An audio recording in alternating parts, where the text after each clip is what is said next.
Me, Skip, I think Floyd just looked. Floyd, you done made enough money. Things didn't go right. Took a loss. I took a heavy loss, actually. But nothing can hold me back. Hit back? Yep. Does this man have no shame? Dude. Is he not easy money Mayweather now? Get that money. Yeah. Shannon Sharpe spoke openly after hearing that Mayweather lost $42 million in a scam and ended up bankrupt. He shared his strong disappointment and explained that all legal procedures at both state and federal levels were properly completed. Sharpe said Mayweather should have taken full responsibility and personally verified every detail. He added that a person of Mayweather's status should never ignore important financial matters and needs to be more careful with money decisions to prevent such huge losses. Disappointed. The thing is that Floyd is what they call an independent contractor. And what happens is that when you become an independent contractor, Skip, if you make $230 million, they give you 2 checks or a check for $230 million. It is up to you to take out the deduction and make sure state, federal, and whatever else needs to be deducted is paid to the Internal Revenue Service. As criticism continued to grow, Mayweather shared his thoughts about his approach to money. He explained that speaking about wealth does not make him a bad person. For him, money has always been a way to enjoy life fully and experience new opportunities. He believes that financial freedom gives him the power to create his own happiness and pursue ventures that many people cannot even imagine. This mindset is what drives his bold and unusual financial decisions. Floyd, you seem really comfortable talking about money. A lot of people in the UK are not. So what are your beliefs around money?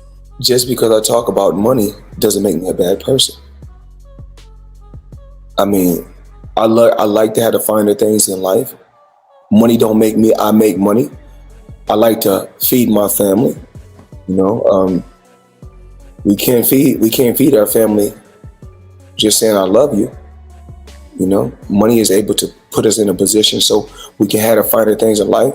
So we are able to travel over to the UK and experience and do different things. We're able to travel to Dubai and other countries and have fun and live life and experience different things. So when you're able to make a lot of money, you're able to do those certain things. And for those people that don't have any money, because life is all about having different experiences. Mayweather admitted that his business approach often includes taking big risks. He said he likes to earn money and put it into projects that many people do not understand. In his view, this style can lead to new ideas, but it can also bring losses. He openly shared that about 90% of the time these investments do not work out well. This shows his mindset in business as someone who takes bold chances and plays for the rare opportunity of a major reward. The money I'm able to bring my team as well as my family around the world so they can experience different things. Something you said earlier, Floyd, it really fascinated me. And it gave me an insight that you really learned about money. Is you said in real estate, you got to know what to do on a small scale first. Yes. And then you went big. And is that because you don't want to take massive risk because you want to be smart with your money? Well, you don't go out there and work extremely hard for so many years and then take every dime you got and just put it into something that you don't know about. Well, a lot of people do, don't they? I mean, and a majority of the time you get bad results. 90% of the time you get bad results. Just like boxing. I've gotten great results because I took my time. Mayweather openly shows his view that wealth represents success. In videos and on social media, he often shares large bank balances and stacks of cash. For him, showing money is not just about showing off. It reflects the journey he has made and how far he has reached. But critics like Shannon Sharpe see it differently. They worry that focusing too much on displaying wealth could take attention away from careful and responsible money management. The money man is getting ready. Super Bowl weekend, Las Vegas. We had to get the ones. Make it rain. Yeah. I need everybody. Everybody. Had girl collection Thursday, Friday, Saturday, Sunday, the Super Bowl, or whoever win or lose, it don't matter. I need everybody there. Girl collection. Yeah.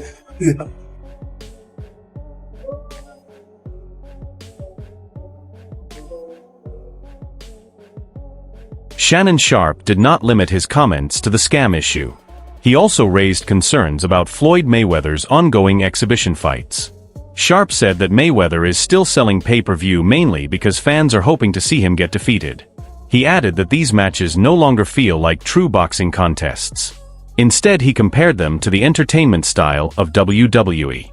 His point was not only about the show element, but also about the idea that Mayweather's legacy is slowly being used as a way to keep making money. I'm sure he could be 60 years of age and people would still pay per view to watch him box. And so the lure is still there. Yeah. They want to see Floyd get beat, even if it's somebody that's not a name that we. Man, a YouTuber did something that a world champion couldn't do. Yeah. Didn't? Yes. No. But I saw Floyd Mayweather get knocked down. But at what point does Floyd have enough money not to stoop to do these exhibitions? But at some point, there is athletic dignity attached to 50 and 0, and that's the allure of this. Yeah. It's the equivalent of, okay? And the people that they're putting him in there with can't put him in harm's way. No, So he doesn't see, like, you know, like you said, I watched this ruckus on Twitter. I was like, what? Like, oh my goodness. Okay. It definitely was like WWE. Shannon Sharpe continued his criticism by pointing to Mayweather's exhibition fight with Logan Paul. He said the match did not reflect the pride expected from a boxing legend. In Sharpe's view, Mayweather showed no hesitation in joining such events simply to earn more money. This situation brings up concerns about legacy and respect. He questioned why someone who reached the highest level of success would risk damaging his reputation for quick earnings. For Sharpe, the reason is clear. He believes Mayweather is choosing money over honor. Get back? Yep. Does this man have no shame? No. Is he not easy money Mayweather now? Get that money. Yeah. Get that money?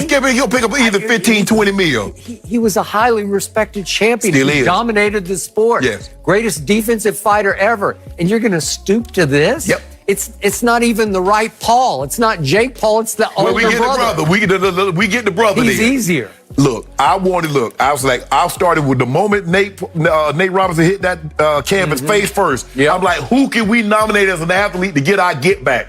I looked at James Johnson. Okay, but it's not Jake. It's the older brother. I want somebody. Somebody? Brandon Marshall. Our first things first, Brandon Marshall. Yep. But I'm gonna tell you who good with their hands, and you might not know. Curtis Martin. So what? And we want our get back. That's what. So what? So you want Curtis Martin to fight Jake Paul I now? wanted to fight something. We go get our get back. Y'all nothing to have bragging Well, rights. this isn't even a fight. Nope. This is an exhibition. No, I know what happens. How low can you go? I know you over there. You're like, yeah, we got him. You know, no. We go get our get back. This for the culture. We got to represent. Money, represent. Represent? Yep, lump him up. You represented against Conor McGregor, and it was a worthy fight. That's It okay, was we'll actually get a battle. We gonna lump him up. Yeah, we gonna lump him up. As Mayweather turns his attention to real estate, his big claims have started to raise doubts. He recently said that he purchased 1,000 units across 62 buildings in New York, but official property records show a different picture. There is no sign of ownership changes for those buildings, and organizations like the NYC Housing Partnership have not received any notice of such deals. Now many in the real estate industry are questioning whether Mayweather's statements have been overstated. Floyd Mayweather Jr. I mean, we all know him, the tremendous, talented boxer, but people don't realize how smart he is in business, especially real estate. He just did a blockbuster deal, forget about it. Upper Manhattan, 1,000 units consisting of 60 buildings, affordable housing, $402 million purchase price. The seller, Black Spruce Management. This is going to be a monster, huge deal. Already a very big portion of it already closed. The remaining portion should be closing the beginning of 2025. This is a guy who believes in long-term wealth, generational wealth. He's heavily involved in skyscrapers. Now he's getting very, very big in affordable housing in Upper Manhattan. Tremendous deal. $402 million. Once again, 1,000 units, 60 buildings. Forget about it, Maron. That's what I'm talking about. That's smart. That's generational wealth, in my opinion. Not financial advice, not a financial planner, but very, very impressed. Floyd Mayweather Jr., not too shabby. V for victory. While trying to confirm Mayweather's real estate deals, reporters ran into even more uncertainty. A person speaking on behalf of his business said the purchases were genuine but declined to give any official statement. During the same call, a man identified himself as James McNair, yet his voice did not match previous recordings. This strange exchange has increased doubts and raised more questions about whether Mayweather's real estate holdings are truly as claimed. What's the point of buying 62 buildings? You buy a couple. No, 62 units, I think, right? No, 62 units could be one building.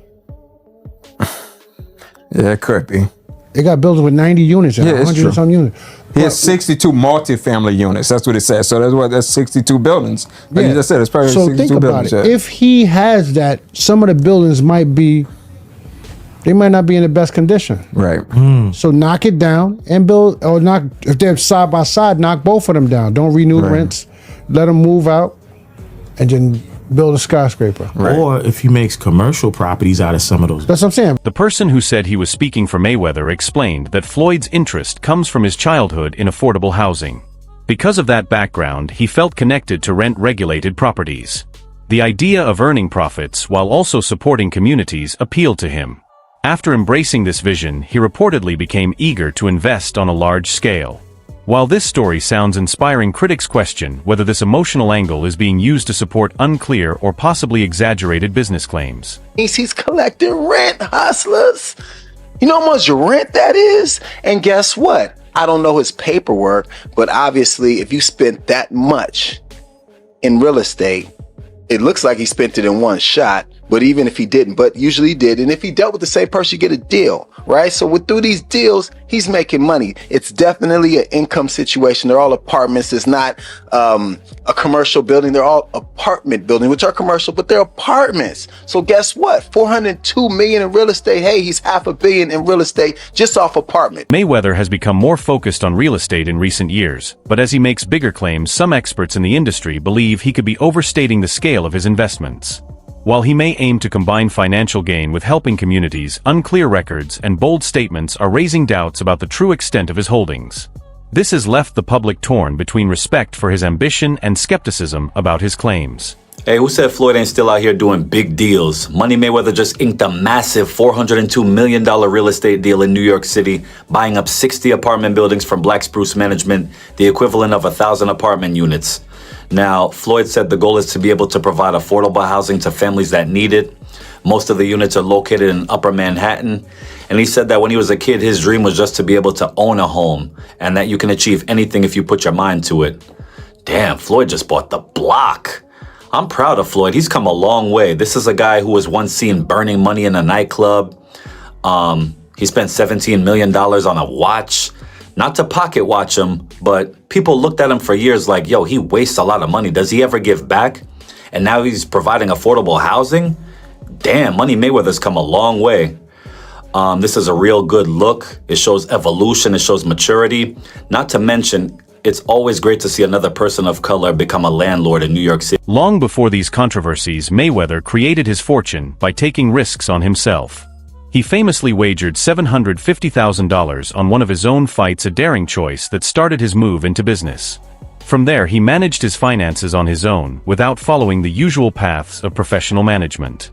For many fans, this self-directed approach was motivating, but it also carried the kinds of risks that are now becoming visible. Floyd Mayweather is the most successful boxer in history with a 50-0 record, and one of the wealthiest athletes of all time with $1 billion in earnings. But I bet you didn't know it all started with a $750,000 bet on himself. Here's the wild story. In 2006, Floyd Mayweather was 10 years into his boxing career and earning over $5 million per fight. At the time, Mayweather was signed to Bob Arum's Top-Rank Boxing promotion, a partnership which saw Arum get 25% of Mayweather's fight purse. But Mayweather wanted more, and in 2006, he turned down $8 million to fight Antonio Margarita and said he deserved $20 million to fight Oscar De La Hoya. Arum wasn't happy and wouldn't pay up. So Mayweather paid the $750,000 exit fee in his contract to leave Top Rank. Mayweather then went on to promote his own fights, earning a percentage of every ticket, hot dog, and beer sold at the event, and most importantly, all pay-per-views sold. And just 1 year later in 2007, after leaving Top Rank, Mayweather made $25 million for his win against Oscar De La Hoya. Now that's what happens when you bet on yourself. Unlike many athletes, Mayweather never brought in a manager. He personally negotiated and managed all his financial deals. This gave him complete control, but also complete responsibility. When it succeeded, it helped him become one of the wealthiest athletes ever. But without a professional team supporting him, errors like being caught in a scam can cause serious problems. His independence has been both his biggest advantage and his greatest risk. I think with Floyd, he's never had a manager as well, right? He's always negotiated his own deals. Is that what kind of led to his wealth? He didn't have to cut a It's not that he ain't got a manager, but he has got a manager. So he's, can't remember his name now. So he's got a man, an elderly fella that's always with him. And, but he does, everything goes through him, everything. Floyd ain't very clever. Believe me. But training wise, the man's a genius. And it's hard work, dedication. Don't matter how good you are. I mean, I am world class as an athlete, but I never trained like the top boys. I just thought, don't worry, because I love a row and I love the fighting. Just turn up. Yeah. I mean, but after 3-4 rounds, if I ain't knocked you out, got sting coming at my ass. Mayweather frequently contrasts his era with today. He says gaining influence was much tougher when he was starting out. Unlike now, when anyone can post online and reach billions, he had to work hard for every bit of attention. He believes that struggle is what gives his success real weight. But critics claim that he is now relying on that past reputation while making decisions that could harm it. You and Taylor Swift? Probably Taylor Swift. Yeah? Taylor Swift didn't come up in the same era as me. But I don't know if Taylor Swift can be relevant. We almost 30 years. I was around, but the Floyd effect, the Taylor Swift effect. Yes. Like, you both have maximized and pushed the envelope and really just set the bar for everybody else that's coming after you. But in today's time, there's different. You can push one button and 8 billion people can see it. Yeah. Right. Remember how I got to the top. I had to grind. I had to wrap vehicles, take them across country with my face on it. I go a month straight doing interviews every day from morning to night to build myself. Yeah. So I come from nothing, but now push a button, push a button, push a button, and all you gotta do is sit back and watch. If I had a head start like these fighters nowadays, man, what? I have every belt in box. Floyd Mayweather has said he makes about $30 million every month, which totals billions each year, even more than Bill Gates earns. Even in retirement, he keeps seeking money through exhibition fights. For many fans, the biggest payday would be a rematch with Conor McGregor. That match would bring huge earnings and enormous attention. But the question is whether it would be worth the potential harm to his legacy.